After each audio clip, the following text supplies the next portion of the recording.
Le Grand Matin Sud Radio, 7h-10h. Patrick Roger. Il est 9h-25, le grand débrief de l'actualité. Je le disais, est-ce que le maire de Chécy a eu raison de démissionner plutôt que de marier une personne sous OQTF? Est-ce que après les annonces du gouvernement, les agriculteurs ont raison aussi de poursuivre leur blocage ou pas? Il y a quand même encore beaucoup de blocages, évidemment. Et comme le disait Aurélien Pradier, il faut peut-être tester en fait de nouvelles choses, notamment de l'abattage sélectif, partiel, sur certains troupeaux, surtout en cette période hivernale. Ils vont en parler ce soir, des vétérinaires avec des élus, avec des représentants agricoles. Et puis il y a aussi évidemment le narcotrafic. Alors Emmanuel Macron est allé à Marseille, il a proposé une amende de 500 € pour les consommateurs. Est-ce que vraiment ça va changer quelque chose? Vous pouvez là aussi réagir. Tiens, on va commencer. Elisabeth Lévy, Éric Revel sont là. On va commencer par justement cette histoire de Chécy en région parisienne. Guy est avec nous au 0826 300 300. Bonjour Guy. Oui, bonjour Patrick et vos deux invités. Bon, qu'est-ce que vous en pensez, vous? Est-ce qu'il a eu raison de démissionner? Bien sûr qu'il a eu raison. Oui. Il a eu raison. Qu'est-ce que vous voulez? On est dans un pays où on fait rentrer des gens qui ne sont pas des valeurs ajoutées. Quand vous avez des gens qui sont des valeurs ajoutées, ça ne devient pas des OQTF. Donc nous, on fait rentrer n'importe qui. Vous avez après des femmes. Alors vous avez un tas d'associations qui défendent les femmes. Vous avez des femmes qui se marient avec ces gens-là. Quelques temps après, ils font des mômes. Ce sont des femmes qui, des fois, après, le gars s'en va avec les mômes. On se retrouve donc avec des procès parce que la femme, elle se retrouve, il est parti, Bon, enfin, il faut un peu arrêter, quoi. Il faut arrêter tout ce système et mettre de l'ordre. Je vous l'ai déjà raconté, Patrick. Moi, je me suis occupé de jeunes qui étaient, qui sont. Du côté de Toulon, c'est ça. Oui, je suis de Toulon, là. Et je me suis occupé de jeunes qui étaient des migrants, et je leur ai bien expliqué ce qu'il fallait faire, et ils ont très bien compris, et ils me remercient tout le temps. C'est-à-dire qu'est-ce que vous leur avez dit? Ils vous disent, de toute façon, on le voit bien dans les gens qui arrivent, il y en a la plupart, ils n'ont pas envie de travailler ici. Donc, moi, je leur ai ça expliqué, dépend. Il y en a. Il y en a qui ont envie de bosser, quand même. Ah oui, c'est ceux qui l'aident. Non, mais il y en a. Enfin, moi, je le vois aussi. C'est intéressant, puisque précisément, notre auditeur dit qu'il aide des migrants. Donc, on ne peut pas le soupçonner, si vous voulez, d'avoir des vilaines pensées. Je peux pas, j'ai pas de vilaines pensées. Moi, je vais vous dire, j'aide et j'aime les gens qui sont volontaires. Moi, je respecte les gens, quels qu'ils soient, qui travaillent. Quelqu'un qui travaille, je le respecte. Quand on est dans un pays, qu'on vient dans un pays, on vient pour se plier aux us et coutumes. Vous savez, tous ces gens-là qui sont pleins de bonne conscience, on devrait leur dire, allez faire un stage pendant 3-4 ans dans les pays d'où arrivent tous ces migrants. Et puis vous allez voir. Vous allez voir si vous avez le droit de la ramener comme vous la ramenez ici. C'est pas possible. Donc il faudrait arrêter. Et ce monsieur, moi je lui file la Légion d'honneur. Parce que franchement, c'est lui qui a raison. Il risque d'être traduit en justice, comme Robert Ménard. C'est ça. C'est vrai. Merci en tout cas, Guy, pour votre réaction. Vous continuez de réagir 0826 300 300. Est-ce que vous êtes d'accord justement avec Guy? Est-ce que vous avez d'autres arguments? Éric Revel et Elisabeth Lévy. Je ne sais pas si je lui donnerai la Légion d'honneur, mais en tout cas, moi, je vais être très basique. La personne qui est sous OQTF, obligation de quitter le territoire français. Ça veut dire qu'elle est de manière illégale en France. Je ne vois pas comment on peut la marier légalement. Je vois pas comment c'est possible. Le mariage est un droit, vous dites. Non, mais attendez, elle est en France de manière illégale. On ne peut pas la marier légalement dans une mairie de la République. Donc, je trouve très courageux ce qu'a fait le maire. Lui, il a démissionné, plus son conseil municipal, je crois. Les deux. Donc, ça crée un cas de jurisprudence intéressant parce que Robert Ménard, il a été traîné devant les tribunaux pour la même affaire. Bon, voilà, mais attendez, est-ce qu'on peut rajouter quelque chose d'autre? Peut-être Elisabeth Lévy. Mon cher Éric, si vous aviez écouté ma chronique, vous sauriez que... Doucement, je blague. Vous sauriez que la réalité, c'est que ça n'est pas... comment dire, c'est pas si simple parce que ils vont passer au tribunal. Le maire de Chécy, il sera quand même condamné parce que tout de suite le parquet a pas traîné, ça je peux vous dire. Tout de suite, ils ont dit s'il n'y a pas de mariage, même s'il a démissionné, le délit, enfin la commission du délit, je sais plus comment il a dit, de l'infraction court toujours. Donc, et j'ai parlé à Robert Ménard hier, il m'a dit le risque en fait qui est réel parce qu'on sait jamais sur qui on tombe. tombe, le risque réel, et d'ailleurs c'est pour ça quand ils m'ont proposé le plaidé coupable, le juge m'a dit mais là vous aurez une peine symbolique, c'est que le juge décide de prononcer une peine d'inéligibilité assortie pourquoi pas d'une exécution provisoire. Or, non mais c'est débile. Nous sommes, non mais c'est pas seulement débile. Voilà. Et je voudrais revenir sur cette question du droit. Non, c'est une interprétation de l'état de droit. Car, si vous voulez, évidemment que le mariage est un droit, mais si vous ajoutez pas que c'est un droit fondamental, si vous ajoutez pas que tout le monde a le droit de se marier, auquel cas j'aimerais qu'on me fournisse un mari, puisque c'est un droit fondamental. Bah oui, j'attends que l'État ou l'Europe me fournisse un mari. Qui veut se marier avec Elisabeth Lévy? Non, c'est à l'État de le faire, puisque c'est un droit fondamental qui doit être protégé. Et ce droit fondamental est beaucoup plus fondamental que le droit que nous avons collectivement, comme vient de le rappeler notre auditeur, de choisir les gens que nous accueillons. Et j'en ai assez de voir piétiner les droits de la collectivité au nom des droits des individus. Donc, Eric, c'était pour vous dire que l'affaire ne va pas se terminer peut-être comme ça. Alors peut-être qu'on aura des juges qui jugeront avec discernement. On ne peut pas l'exclure non plus. Mais moi, je suis quand même très inquiète. Et je vous rappelle qu'Emmanuel Macron à TF1 avait dit c'est ubuesque. Donc il faut une loi en réalité si on veut cela. Il faut une loi. Moi, pour rejoindre le propos de Guy, je veux dire, alors je vais faire un petit mot facile, mais j'en ai marre de l'état de droit. Je veux un état de devoir. De devoir, c'est-à-dire des gens qui veulent se marier sous OQTF, s'ils ne sont pas expulsés, il faut qu'ils s'engagent à un certain nombre de choses. Ou alors qu'on supprime les OQTF. Mais non, qu'ils ne se marient pas sous OQTF, tu ne te maries pas illégal, quand tu es illégal, c'est tout. Bien donc l'état de droit dans ces cas-là... Il faut rétablir le délit de séjour irrégulier. Pardonnez-moi, mais dans ces cas-là, Elisabeth, l'état de droit, il est complètement contourné. Encore une fois, une personne qui n'a rien à faire sur le territoire, pourquoi devrait-elle se marier? C'est la hiérarchie des normes aujourd'hui. Enfin, si vous voulez... écoutez, j'essaie de vous expliquer... mais moi j'ai du bon sens, Eric, je suis pas en train de vous dire comment ça devrait être. Je suis en train de vous dire comment c'est, ce que nous disent les juges et comment ça fonctionne. Ça fonctionne avec des normes qui sont au-dessus des normes françaises. Et si j'ai bien compris le problème juridique en l'occurrence, en tous les cas c'est ce qu'a semblé dire le président, on peut aujourd'hui surmonter cette obsession des juges pour le droit, la vie familiale, au mariage, etc., pour tous les délinquants de la terre, en faisant voter une loi. Et j'ai même découvert que cette loi, elle était à moitié votée. Elle a été votée au Sénat. Il suffit de rétablir... Vous savez que dans notre pays, ce n'est plus un délit, depuis François Hollande, de rentrer illégalement en France. Enfin, franchement... Vous savez que les mariages blancs, ce que dit EOS, qui réagit sur les réseaux sociaux, en nous écoutant, c'est quand même le con, parce que les mariages blancs sont interdits. Voilà. Les mariages blancs sont interdits en France. Donc, alors le préfet a dit que c'était pas un mariage blanc. Oui, c'est ça. Mais une personne avec une obligation qui ne doit pas être sur le territoire... non, le mariage blanc, c'est quand vous vous mariez pour les papiers. Oui. Mais là, le préfet, le maire dit... Non, mais c'est ça qui est quand même, évidemment, cocasse. C'est-à-dire que si une personne... qui, évidemment, ne doit pas être sur le territoire, parce qu'elle a une obligation de le quitter, ce territoire. Si elle veut se marier, c'est... Et quelque part, pour avoir des papiers un petit peu plus en règle avec quelqu'un, etc. Ça peut aussi être par amour. Oui, bien sûr. Non, mais alors c'est vrai. Si vous êtes sous OQTF, c'est que vous avez quand même fait des choses un peu préjudiciables à la société française. Oui, mais ça vous empêche pas. Non, mais l'amour rend aveugle. Ça ne vous empêche pas. Enfin, franchement, si les délinquants n'étaient jamais amoureux, on le saurait. Mais par ailleurs, je crois que dans ce cas-là, je crois plutôt le maire. Vous cherchez vraiment un mari, vous. Le maire dit... Je peux finir une phrase, merci. Le maire, parce qu'après il me dit que je crie pour surmonter vos interruptions. Le maire lui dit que il a bien compris que, puisqu'il a vu les fiancés, que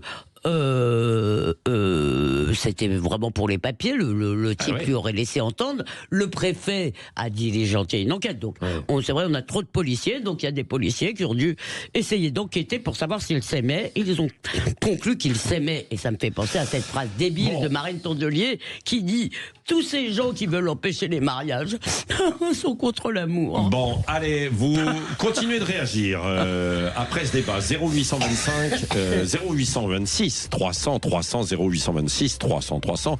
On devait créer un petit Las Vegas du mariage en France aussi pour certains qui veulent se marier, mais c'est un peu pipeau, vous savez, avoir un mariage une express. Foire aux bestiaux, vous voulez dire? Oui, c'est ça. En Chine, vous savez, non mais en Chine, il y a des foires parce que les gens, je sais pas, ils travaillent tellement, il y a beaucoup de mères qui sont inquiètes parce que leur fils ne marie pas. Ouais. Eh bien, il y a des foires et c'est les mères qui vont vendre leur fils. C'est vrai, ça existe. Bon, allez, dans un instant, que pensez-vous de l'idée d'Emmanuel Macron? 500 balles si vous consommez de la drogue au lieu de 200. C'est ça l'amende. Voilà, c'est-à-dire que finalement, il n'a pas envoyé des brigades, etc., contre les dealers, tout, alors qu'il y a bien des brigades de gendarmes mobiles contre les éleveurs. Ça, c'est autre chose. On va en parler d'ailleurs des éleveurs qui sont toujours mobilisés. Est-ce que vous les soutenez ou pas? 0826 300 300. Le Grand Matin Sud Radio, 7h-10h. Patrick Roger. Il est 8h48 sur Sud Radio. Vous avez la parole. C'est une bonne idée ou pas, cette amende de 500 €? Elisabeth Lévy, Éric Revel et puis Kamel qui est avec nous d'Avignon. Bonjour Kamel. Bonjour. Bon, qu'est-ce que vous en pensez de cette idée d'Emmanuel Macron d'augmenter en fait l'amende? Pas qu'une idée, puisque ça va être sans doute appliqué. Hein. Oui, non, mais bien sûr, ce sera appliqué. Le problème, c'est qu'on va mettre un PV à des gens qui sont obligés d'aller voler pour se payer leur scam. Donc déjà, eux, ils ne seront pas solvables. Oui. Hein. Après, on se retrouve avec des gens. Donc, s'ils pensent aux bobos dont il avait dénoncé le truc, bah, il faudrait arrêter tous les Uber et fouiller toutes les pizzas, tous les steaks, tout, pour trouver du cannabis dedans. Ouais. Est-ce que vous croyez qu'on a assez de policiers pour vérifier tous les Uber, tous les trucs pour avoir 500 €? C'est un effet d'annonce, c'est tout. Il faut juste rétablir la balance d'équilibre, répression et prévention, c'est tout.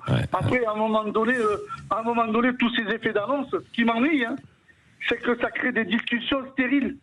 Vous comprenez ce que je veux dire? Une perte de temps, une embrouille pour les gens qui ne regardent pas la télé. J'ai l'impression d'être dans TikTok, vous savez, le plus grand comptoir de bar du monde. Les discussions de bar, elles sont là, tout le monde dit son avis, tout le monde son truc, et à la fin, plus personne sait où on allait, quoi. C'est l'embrouille, quoi. Vous comprenez ce que je veux dire? Donc aujourd'hui, moi, ce que j'aimerais bien, c'est que soit on joue le jeu de ce président-là, qui à chaque fois nous sort un truc et on est comme un nounours et tout le monde y grignote dessus.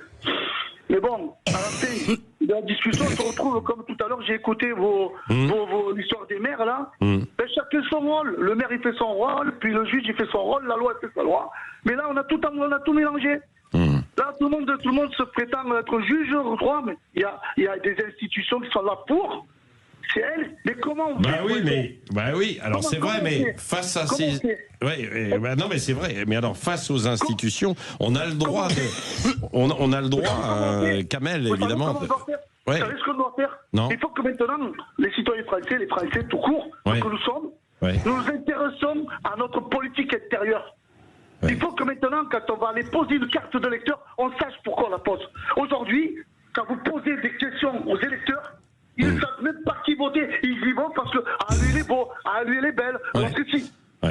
Voilà notre problème, il est où? On nous a tellement, on embrouille tellement les pistes que les gars ils sont déconnectés. Non mais c'est vrai, un peu perdu. Je comprends votre colère, Kamel. Elisabeth Lévy, évidemment. On embrouille. Alors Éric Revel disait tout à l'heure, oui, il faut sans doute mettre des amendes, mais enfin ça va pas très loin. Puis en plus, ça embrouille entre guillemets aussi les policiers parce qu'ils n'ont pas que ça à faire d'aller mettre des amendes. Il suggérait aussi qu'on écoute son papier dans un an, ça j'ai noté la date, mon cher Eric. Assidu. Écoutez, il faut être pragmatique dans ces cas-là. Une grande partie, aujourd'hui, on le voit, des consommateurs de drogue ne sont pas du tout des gens qui doivent voler. Sinon, il n'y aurait pas de deal. Si les gens devaient voler tout le temps, il n'y aurait pas tout ça. Il y en a qui volent. Il y en a, mais ce ne sont pas on nous explique, ou alors ce que nous disent les spécialistes, c'est faux. On nous explique que c'est dans tous les milieux, que on prend de la cocaïne sur les chantiers, ou sur des chantiers évidemment, qu'il y a des profs, des artistes, que c'est plus du tout simplement les milieux des paillettes un peu marginaux. Que ce soit la cocaïne plus encore le cannabis, qui n'est pas une drogue de jeunes. Hein. Le cannabis, c'est plutôt une drogue de vieux, de gens installés. Et donc, si vous voulez, ces gens-là, ils ont de l'argent, ils peuvent payer. Donc, peut-être, si ça n'est pas dissuasif, au moins ça permettra de financer une partie de la lutte. Après, évidemment, c'est comme, comment dire, il y a des gens qui passeront au travers, vous faites des contrôles, vous ramassez ce que vous ramassez. Ça me paraît pas, c'est pas évidemment, comme disait Eric, c'est pas l'arme principale, mais pourquoi pas. Honnêtement, ça ne me paraît pas non plus une idée débile, voilà. Oui, alors il y a aussi la question. C'est ce que vous avez dit, mon cher Eric. Vous avez bien suivi, Elisabeth. Première partie, deuxième partie, troisième partie. Mais il y a aussi la question du recouvrement. Je le disais parce que les policiers s'étaient émus de la proposition il y a 1 an et demi, 2 ans du même Emmanuel Macron qui avait proposé que chaque policier ait un terminal bancaire avec lui pour encaisser directement les amendes. Alors là, c'était les amendes des dealers, et là maintenant, ce seraient les amendes des consommateurs. Moi, sur le fond, si vous voulez, je crois que on est complètement débordé et que l'État, c'est même pas un problème de président de la République, c'est que l'État ne sait pas comment résister au tsunami du narcotrafic. Parce qu'on parlait aussi de corruption potentielle vu les masses d'argent liquide, mais il y a autre chose aussi dont il faut aborder la question. Quand vous êtes agent pénitentiaire dans une prison et que vous avez un dealer dans la prison, au-delà, je parle même pas de corruption, mais si vous êtes menacé, vous et votre famille, évidemment. Écoutez, vous obtempérez. Donc parfois, je me dis, sans être dans la négation absolue, je me dis, mais est-ce que le combat n'est pas perdu? Je voulais juste vous soumettre une chose, parce que j'ai constaté que la hausse, cette espèce de tsunami, a coïncidé avec un certain nombre de séries, les narcos, les machins, la maison de papier, la casade de ceci, où tout le monde a l'impression de savoir comment ça marche, etc., et qui romantise en même temps, parce que je vous rappelle que dans ces séries, il y a un certain nombre de héros, certes c'est des voyous, mais finalement c'est des beaux gosses, machin, et je me demandais s'il n'y avait pas... Ça n'a pas popularisé, c'est ce que vous voulez dire? Ça romantise, si vous voulez, c'est parce que c'est comme dans les séries, en fait. Comment? Voilà, non mais c'était juste, je me demandais si ça jouait un rôle. Ce qui est assez incroyable quand même, c'est que ce narcotrafic, c'est vraiment mondial et tous les pays quasiment sont concernés. Je disais, ce qui se passe au Chili actuellement, il va y avoir des élections où ça va basculer. Le Chili... Il y a eu. Il y a un nouveau président, oui. Et non, mais c'est le narcotrafic qui est derrière aussi. Et au Chili, on dit, non, mais on est devenu la Colombie aujourd'hui. On a aussi, en fait, les narcotrafiquants qui viennent de l'extérieur, notamment beaucoup de migrants qui viennent du Venezuela, qui viennent semer le trouble, etc. Donc c'est partout, en fait. C'est assez incroyable. Alors, je ne sais pas si ça vient des séries. Vous pouvez continuer de réagir à 0826 300 300 sur ce sujet, comme sur aussi le mouvement des agriculteurs. J'aimerais, en fait, vous entendre. Tiens, si vous êtes sur des barrages, appelez-nous pour savoir si vous êtes continué de déterminer, ou alors si vous êtes bloqué par des barrages, ou si vous soutenez les agriculteurs. Il y en a environ encore 70. Allez, on va terminer ce débrief avant la vérité en face avec cette nouvelle passe d'armes. Dans Hashtag, on en parle avec vous, Benjamin Glaise. Cette passe d'armes entre Anne Hidalgo et Rachida Dati au Conseil de Paris. Ça vaut toujours le déplacement, ou en tout cas d'écouter. D'autant que c'était le dernier de l'année, donc on en profite, on est à 3 mois déjà des municipales.